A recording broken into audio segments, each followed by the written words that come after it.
Well, if you are going to be doing any hiking, or you're looking to learn a little bit more about how to identify berries or mushrooms, you can always stop by Walking Mountain Science Center. And Peter Suneson is here to tell us a little bit more about all of the foliage that exists, not just when it comes to plants and mushrooms, but berries as well. Absolutely. And this is the time of year where the shrubs and plants in the area are really producing fruit.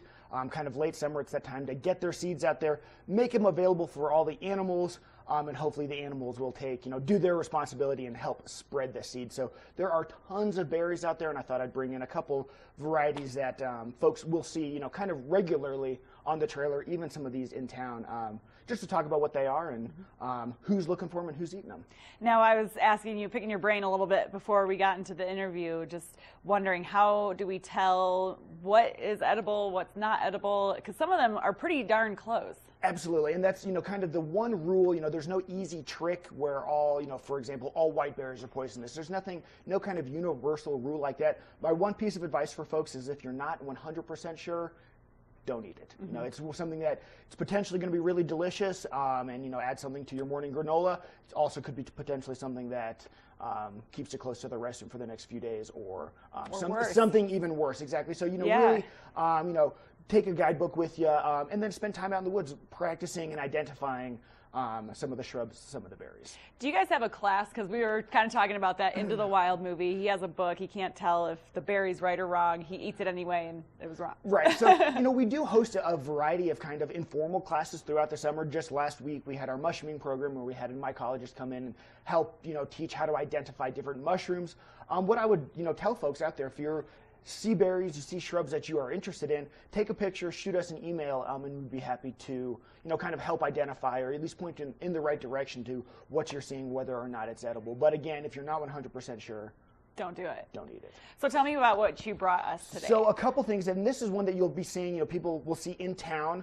And what this is, if you'll notice on the stem, there are tiny little thorns. Mm-hmm. And so this is actually a wild rose. And what we are seeing up here is the rose hip. And this is where the beautiful pink flower would have been, a month or so ago in the summer. And this is jam-packed in vitamins A, B, C, D, and K. It's really, really good. The sugars solidify after the first frost, so it gets a little bit sweeter after the first frost. And Native Americans and early settlers would have mixed that with dried meat to form pemmican, kind of the original power bar. And it was, so that was vitamin C and then also protein. And that's what they would live on all winter. And that is ready to be eaten as that little bud? So I would wait for it. This is a little bit early for this rose hip. I'd wait for it to get a little bit redder. And then what you want to do, if you'll see them, you'll crack it open and you'll see kind of a hairy pith inside, some hairy seeds. You don't want to eat those. You can. They can upset your digestive tract. But the flesh is kind of the really beneficial part for you. And then this one I just wanted to touch on really quick, because this little guy, it looks like some grapes or some berries, obviously, but you said the pits are poisonous. Exactly. So actually all parts of this except the flesh. This is a choke cherry. And so the skin and then the pit, the seed inside, are poisonous. Generally when we eat cherries, we'd spit out the pit anyways. These are incredibly, incredibly sour.